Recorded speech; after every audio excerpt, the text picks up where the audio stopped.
Kia ora, I'm Barry Jackson and welcome to Growing in Jesus. It's great that you're using this resource with your children, and it's our prayer that as you spend this time together, God will draw their hearts closer to Jesus and they will grow as His followers. In these short videos, we'll introduce the chapters for each month to help you prepare for using it with your young people. We'll also start off each month with a short thought to help you get the most out of the book. As it's the first month, I'd like to point you to some of the resources we've put together to help you on the website growinginjesus.nz and in the free support package we send out to churches. On the website there's a resources tab where you'll see a few PDFs. One of them is a list of items you'll need for the to-do activities at the end of each chapter, and there are also some helpful pointers from families that have already used the book. If you choose to include younger children with your 11 to 14s, there's a PDF you can use to print off extra copies of the 2 answer word puzzles, as well as another one with answers for those puzzles. The website also has a blog with some posts to help you along in the journey. Let's now introduce the 4 topics for this first month. Chapter 1 asks the question, what things do we find wonderful? This question aims to tap into our God-given curiosity by exploring what we find in the world around us that inspires awe in our hearts, makes us wonder, and makes us curious about God. These could be snow-capped mountains, whales, amazing flowers, or dinosaur fossils.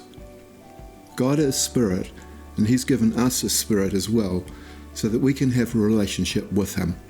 He also gave us minds to ask questions to help find our way to Him. The to-do activity at the end is about eternity, using the illustration that a loop of string has no beginning or end. We live in time, which you could illustrate with a felt pen dot on the string. There's eternity on the loop before the dot and eternity after it. You could ask the question afterwards, why did God who lived in eternity come into time in the person of Jesus?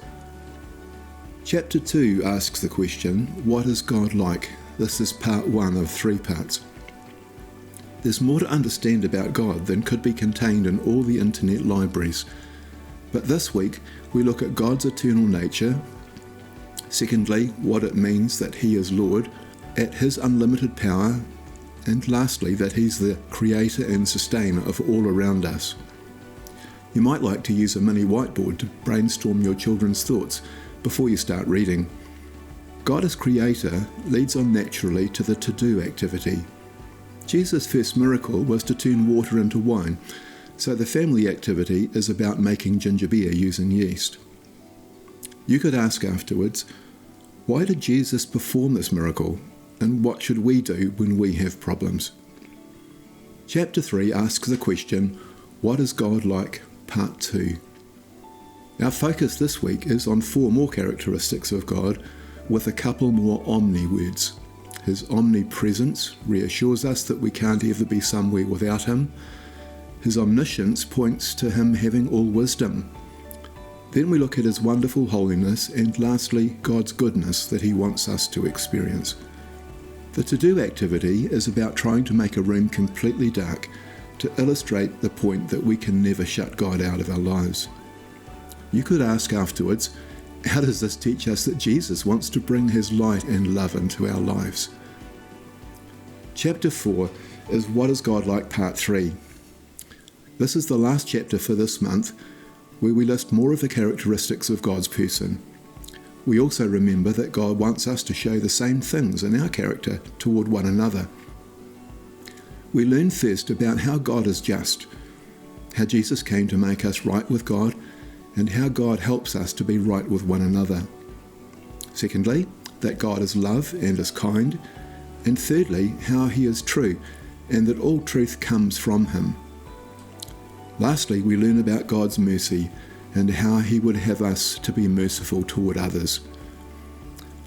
The to-do activity this week gives you a chance to plan together to do something that shows one of these 4 characteristics of God for another person.